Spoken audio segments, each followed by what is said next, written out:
வரக்கூடிய சட்டமன்ற தேர்தலில் இங்க 4 முனை போட்டி உருவாகி இருக்கு.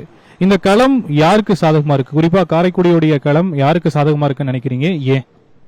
கண்டிப்பா இது 4 முனை போட்டியா நான் பார்க்கல. ஏன் அப்படின்னு பார்த்தீங்கன்னா, இந்த முறை விஜய் இப்பதான் முதல்ல வர்றாரு. அவருடைய கவர்ச்சியெல்லாம் ஓட்டா மாறுமாங்கிறது ஒரு கேள்விக்குறியா இருக்குது. 3 முறை போட்டி தான் இந்த முறை இருக்கிற மாதிரி எனக்கு தோணுது.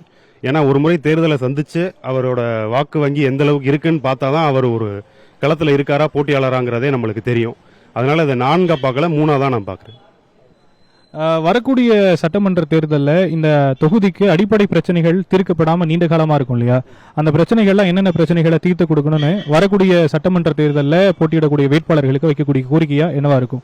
கண்டிப்பா இப்போ முக்கியமான இங்கே உள்ள கோரிக்கைன்னு பார்த்தீங்கன்னா, வேலை வாய்ப்பு ரொம்ப குறைவுங்கண்ணே. வேலை வாய்ப்பு இங்கே படித்து முடிச்சுட்டு இளைஞர்கள் எல்லாமே வெளியூருக்கு குடிபெயர்ந்து போகிற அவலம் தான் இருக்குது. அதனால கட்டாயம் கல்வி அப்படின்னு சொல்கிற அரசாங்கம் படித்து முடித்த இளைஞர்களுக்கு கட்டாயமாக நான் வேலை வாய்ப்பை தர்றேன்னு எந்த அரசாங்கமும் இது வரைக்கும் உத்தரவு கொடுக்கல.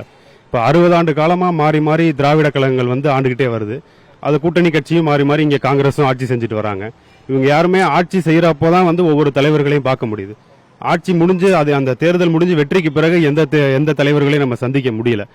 அதனால இப்போ இங்கே மேம்பாடு அப்படின்னு பார்த்தீங்கன்னா, முதல்ல வேலை வாய்ப்பு, இன்னொன்று கிராம உள்கட்டமைப்பு மேம்படுத்தணும். அங்கே பொருளாதார வளர்ச்சிக்கு எதுவும் இல்லை, பெண்களுக்கு வேலை வாய்ப்பு இல்லை. அது மாதிரி இப்போ கிராமங்கள் உள்பகுதி இதை காரைக்குடி பகுதி மாநகராட்சி ஆக்கிட்டாங்க.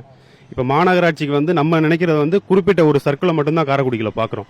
காரைக்குடிங்கிறது கொஞ்சம் அவுட்டரில் போனீங்க அப்படின்னா காரைக்குடிக்கு உட்பட்ட தொகுதியை பார்த்தோம்னாலே அது ஒன்றும் மாநகராட்சிக்கு சுத்தமாக பொருந்தாத ஒரு பகுதியாக தான் இருக்குது.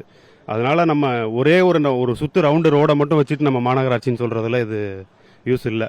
அதனால மொத்தமாகவே நிறைய விஷயங்கள் மாற்ற வேண்டியிருக்குண்ணே. நீர் மேலாண்மை, கல்வி, மருத்துவம், வேலைவாய்ப்பு, கிராம உள்கட்டமைப்பு மேம்பாடு, நிறைய இடங்கள் தரிசாக கிடக்குது. இப்போ அரசாங்கம் அதை ஏதாவது பயன்படுத்தி இது பண்ணணும். 100 நாள் வேலைன்னு சொல்லி மக்களை உழைப்புலேருந்து வெளியேற்றி சோம்பேறியாக தான் உட்காந்துருக்காங்க.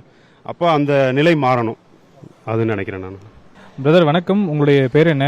நீங்க காரைக்குடியில எந்த பகுதியில் இருந்தீங்க, என்ன தொழில செய்றீங்க? என் பேர் உதயகுமார். நான் மாத்தூர்லேருந்து வரேன். நான் பண்ணுற தொழில்னு பார்த்தா இங்கே படித்ததுக்கான வேலை எதுவும் கிடைக்கல.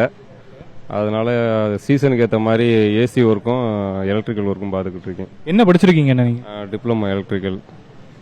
அப்போ டிப்ளமோ எலக்ட்ரிக்கல் முடிச்சும் கூட உங்க மாவட்டத்துல வேலை வாய்ப்பு அப்படிங்கிறது ஒரு கேள்வியா இருக்குன்னு சொல்றீங்க. அப்போ வேலை வாய்ப்பை உருவாக்கி கொடுக்கணும் அப்படிங்கிறது ஒவ்வொரு அரசுடைய கடமையா இருக்கு, நம்மளும் அதை ஏற்படுத்தணும்ன்ற மாற்று கருத்து இல்லை. இருந்தாலுமே இந்த மாவட்டத்துல வேலை வாய்ப்பை உருவாக்கி கொடுக்காம இருக்கிறாங்க அப்படின்னா இந்த தொகுதியில என்னென்ன பிரச்சனைகளா இருக்குன்னு நினைக்கிறீங்க? ஏன் இந்த வேலை வாய்ப்பை இந்த இடத்துல உருவாக்கி கொடுக்க முடியல? நீங்க எலக்ட்ரிக்கல் டிப்ளமோ படிச்சிருக்கேன்னு சொல்றீங்க. அப்போ அது சார்ந்த வேலைகள் அப்படிங்கிறது இங்க ஏதோ ஃபேக்டரியிலயோ ஏதாவது உருவாக்கி இருக்கலாமே, ஏன் உருவாக்கி கொடுக்க முடியல இங்க? ஆனால் அது சார்ந்து இங்கிட்டு கொஞ்சம் எதுவுமே இல்லை. அப்படியே நாங்கள் போகிறதா இருந்தால் கோயம்புத்தூர், சென்னை இல்லைனா பெங்களூர் இப்படி வெளியில் போகிற மாதிரி தான் இருக்குது. அதையும் தாண்டி கொஞ்சம் வெளியே போகணுன்னு ஆசைப்பட்டா காசு கட்டி ஒரு 5 லட்சமோ 8 லட்சமோ கட்டி வெளிநாடு போகிற மாதிரி தான் இருக்குது. அந்த ஒரு சூழலை தான் இங்கே உள்ள அரசாங்கம் எங்களுக்கு உருவாக்கி கொடுத்துருக்கு. சரி, இது ஒரு பிரச்சனை அப்படின்னு வேலைவாய்ப்பு பிரச்சனை, இது முக்கியமான ஒரு பிரச்சனை. அதையும் தாண்டி அடிப்படையில் நீண்ட காலமாக தீர்க்கப்படாமல் இந்த தொகுதியில் இருக்கக்கூடிய பிரச்சனைகள் அப்படின்னா என்னென்ன பிரச்சனைகளாக இருக்கும்? அடிப்படையில் எதுவுமே சொல்லப்போனால் ஆரம்பத்தில் எதுவுமே இன்னும் மாறலை. இங்கே சொல்லப்போனால் ஒரு பஸ் ஸ்டாண்டுன்னு எடுத்துக்கிட்டோம்னா அந்த இடத்துல மக்கள் கூடுறாங்கன்னா அங்கனக்குள்ள முக்கியமாக கழிப்பறை வசதி இருக்கணும். அது நம்ம ஜென்ஸ் எங்கிட்டாவது போய் ஓரமாக எங்கிட்டாவது போயிடுவோம். லேடிஸ்லாம் ரொம்ப கஷ்டப்படுறாங்க. அதில் சொல்லப்போனால் இங்கே பொது இடத்துல எங்கேயுமே கழிப்பறை வசதியே இல்லை. அது ஒரு பெரிய குற்றச்சாட்டாக இருக்குது. அதே மாதிரி ஒரு நல்ல சாலை கிடையாது. அப்புறம் மருத்துவத்துலேயும் கொஞ்சம் வீக்காக தான் இருக்குது. சரி, வரக்கூடிய தேர்தலில் அரசியல் கட்சிகள் இந்த விஷயங்களை செஞ்சு கொடுத்தா எங்களுடைய ஓட்டு அப்படின்னா என்னென்ன விஷயங்களை செஞ்சு கொடுக்கணும்? இந்த காரைக்குடி தொகுதியை பொறுத்த வரைக்கும் களம் யாருக்கு சாதகமா இருக்குன்னு நினைக்கிறீங்க 4 முனை போட்டியில? இங்கே இப்போ காரைக்குடியை பார்த்தீங்கன்னா 4 முனை போட்டியாக நாங்கள் ஒன்றும் பெருசாக ஒன்றும் பார்க்கல. 2 முனை போட்டி மாதிரி தான் எனக்கு தோணுது. 2 முனையாக தான் எனக்கு தோணுது. ஏன்னா ஏடிஎம்கே சைட்லேருந்தும் ஒன்றும் பெருசாக ஒன்றும் கிடையாது, டிவிகே சைட்லேருந்தும் பெருசாக அவங்க கொஞ்சம் ரீல்ஸ் போட்டு பந்தா காமிக்கலாம்.